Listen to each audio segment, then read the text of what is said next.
Good morning, all of you. Welcome back to a course Big Data Analytics and Business Intelligence. So, our today's topic is Introduction to Hadoop. So, very first, we'll discuss what is the motivation behind emergence of Hadoop. Why Hadoop was comes into existence. So, the main reason is big data. In previous lectures, we talk about big data, which is nothing but a huge amount of data which cannot be processed by using a traditional technologies. So in order to deal with the big data, in order to store the big data, in order to process that big data, we require some kind of mechanism. We discuss what are the various challenges which are associated with the big data. Then we discuss various characteristics are there related to big data. Velocity is there, volume is there, veracity is there. uh, so these many characteristics are also there. So basically there are a number of challenges that we face just because of big data, and to overcome all these challenges we required one framework, and that framework is nothing but a Hadoop. So in this lecture we are going to discuss what is Hadoop, what is the history of a Hadoop, what are the various components of Hadoop, what are the benefits of the Hadoop. So these are the various topics that we are going to discuss in today's lecture. So we'll start from very basic. What is Hadoop? So Hadoop is a open source Java based framework that supports storage and processing of large data in a distributed computing environment. So Hadoop is open source in nature, and it was developed with the base of Java programming language. That is important thing. And main intention of Hadoop is to store and process a big data, because the main challenge we face related to big data is its storage and its processing.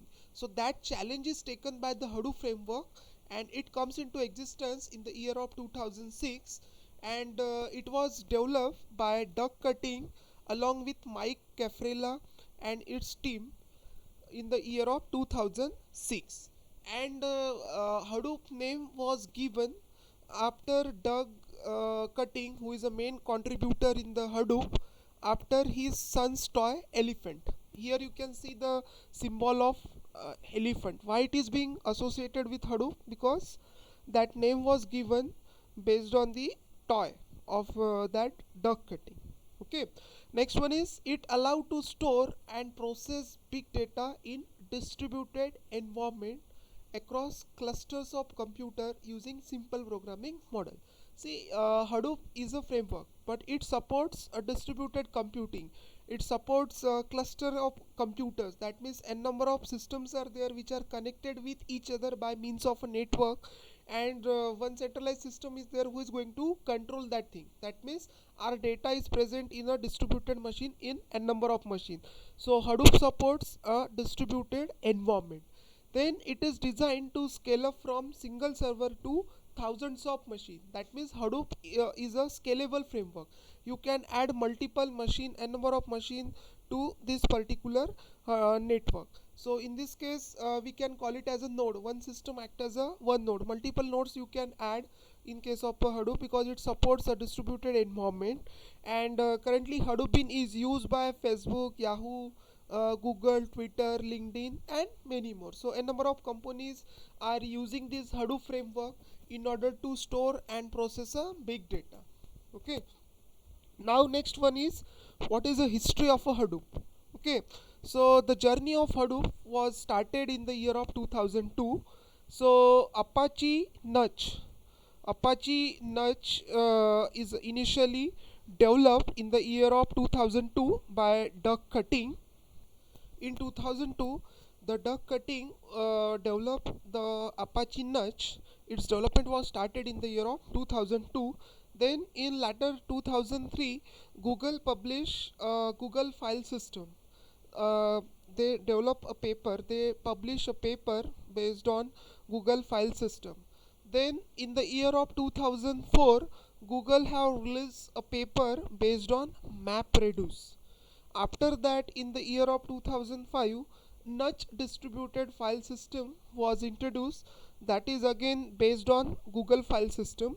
And in the year of 2006, Hadoop was introduced along with the SDFS. So here you can see that SDFS and MapReduce. These are two concepts which they have borrowed from Google, because Google initially introduced this concept of MapReduce and distributed file system, so which is being added into Hadoop in the year of 2006. And we can say that Hadoop was invented, or Hadoop was born in the year of 2006, and that is from Doug Cutting. The Doug Cutting, we can say, is the inventor of a Hadoop, who have played a major role in the development of a Hadoop.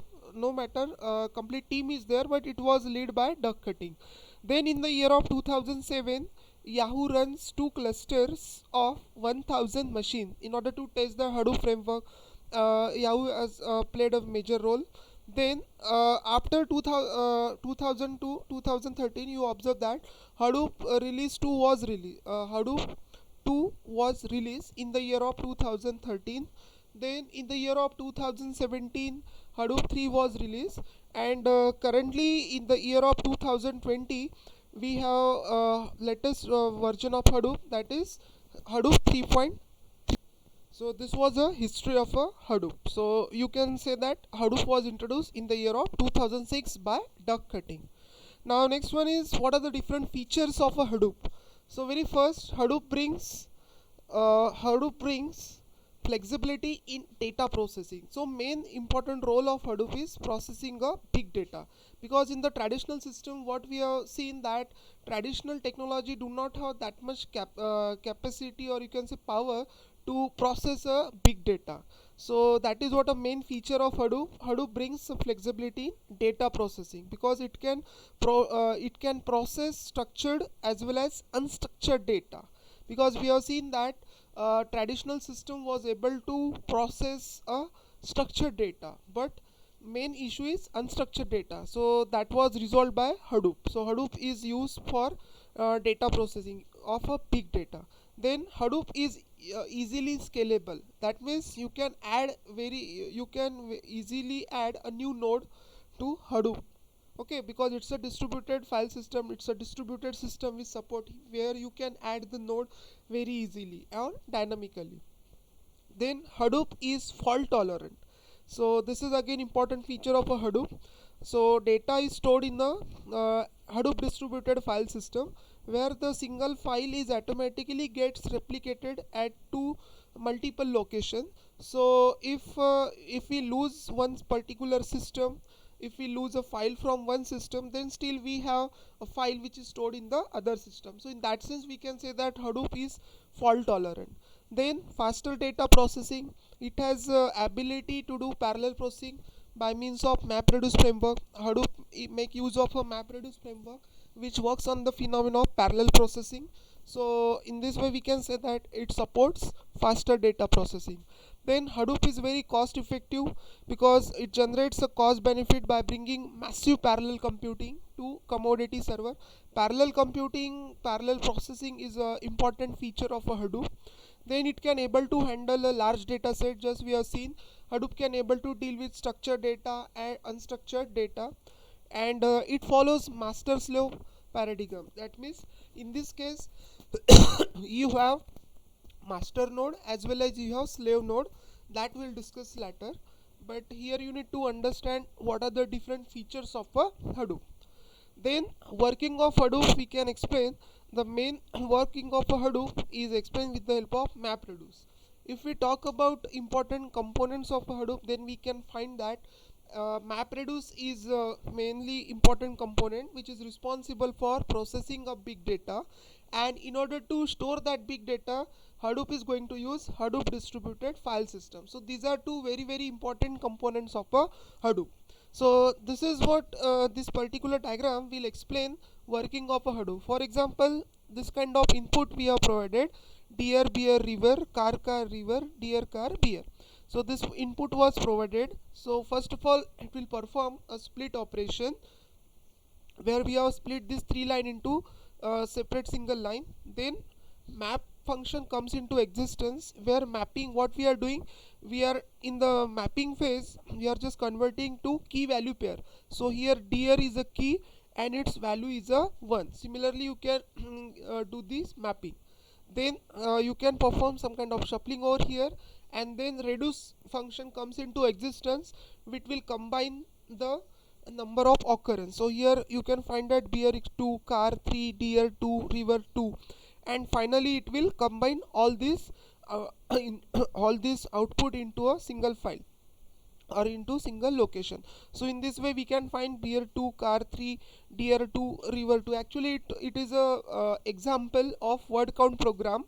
Suppose we have given a input as a file and we need to count the number of words. So in that case, how map and reduce will work, because we can say that this is an important component of the Hadoop, because processing, all the processing is to be done with the help of map reduce framework. Then next one is Hadoop architecture. Here you can see there are various components are there, but very important components are these two.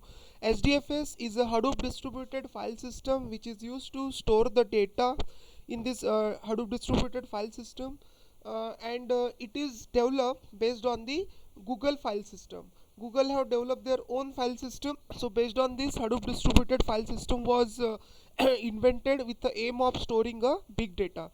Then we have MapReduce.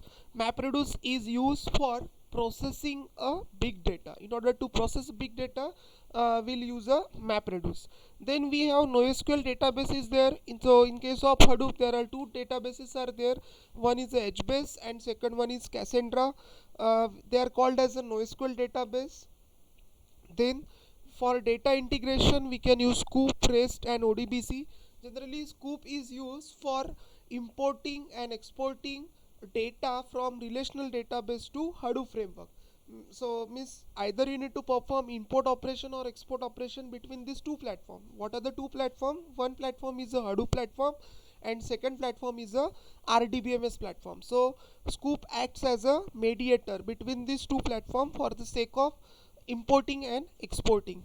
Then we have Pig. Pig is used for processing. It's abstraction over the MapReduce. It is used for analyzing, it is used for processing data. Then we have Hayu. Hayu is again a high level query language, ad hoc query language that can be used in case of a Hadoop. Mahout is one of the machine learning library that is used in the Hadoop framework. Then we have Uzi. Uzi is used for job scheduling, workflow scheduling and job scheduling. Job scheduling means what? See, as we know that Hadoop support distributed computing, and we have seen that Hadoop is a fault tolerant. How? Because it is connected in multiple nodes are connected in this case of a Hadoop. So maybe the case that multiple tasks, multiple files are stored in the multiple location. So suppose I need to perform a particular task, and that related to that task a number of jobs are there which are present at different nodes, and all they want to process it. So in that case scheduling is very important. So Uzi is responsible for workflow and job scheduling. Similarly, we have one more component called as a Zookeeper. Zookeeper acts as a coordinator. Zookeeper acts as a coordinator. It play the role of coordination. See, in any particular event, what we have a coordinator who will take care of this particular event. Similarly, Zookeeper is responsible for take care of all these things. So again, next component we have Ambari. Ambari is used for monitoring that Hadoop cluster, because we know that in case of a Hadoop a number of nodes are connected. So in order to monitor that Hadoop cluster, we are using a Ambari component is there. So this is what architecture of a Hadoop, which involves a number of components. Again, two components are also there. Hadoop Common, that is a set of Java libraries and utilities which is required by other Hadoop modules, and Yarn is there. Also it is used for job scheduling. So rest of the component we have discussed. SDFS, Hadoop distributed file system. MapReduce used for processing. Cassandra is a NoSQL database. HBase is also a NoSQL database. Hayu is a data warehouse infrastructure. Okay, ad hoc querying purpose. Pig is used for workflow, parallel computation. Zookeeper used for coordination. Okay, so these are the various components of a Hadoop. Now next topic is what are the advantages of a Hadoop. So we have seen first advantage is it's a cost effective. Hadoop is open source and it uses commodity hardware to store the data, so it's really a cost effective. then it does not rely on hardware to provide fault tolerance, because it's a mechanism of Hadoop that one file is stored in a multiple location, so that if we lose a file from one location, still we have that file is stored in the more than one location. Then it is scalable in nature. As we discussed, in case of Hadoop you can easily add a new node uh, and delete existing node. So in this case node can be added dynamically, that is again thing. Hadoop is fast. In SDFS, data distributed over the cluster and are mapped with help in faster retrieval. Okay, because SDFS we are using it for storing our data, and for processing we are using a MapReduce. So in that sense it is a faster because it supports Hadoop distributed file system. So easily you can extract the data from nearest to your node, because maybe the case that same data is replicated at multiple location, and particular client site which requires a particular data, so nearer to that particular node, from that node we can fetch that data. So in that sense we are saying that it is a faster in nature. And the main again most important benefit of Hadoop is it is compatible on most of the platform. Why? Because it is a Java based, because we know that Java is a platform independent, and your Hadoop was developed on the top of that Java. Okay, Java is a base for this particular Hadoop. Okay, because Hadoop is based on the Java framework, that's why we can say that it is compatible on multiple platforms, so we can say that it's a platform independent also. Next, different modes. There are three modes are available in case of a Hadoop: standalone mode, pseudo mode, and full distributed mode. Standalone mode is a default mode where you don't need to configure anything else. Default mode for Hadoop is a standalone mode where you don't need to configure anything else. Okay, that is what a standalone mode. Then we have pseudo mode. In this mode, you can configure Hadoop. You will configure the Hadoop in pseudo mode for all the modes. Okay, just like a customization.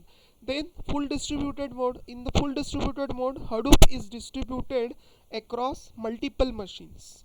So these are three modes of a Hadoop. One is a standalone mode, pseudo mode, and full distributed mode.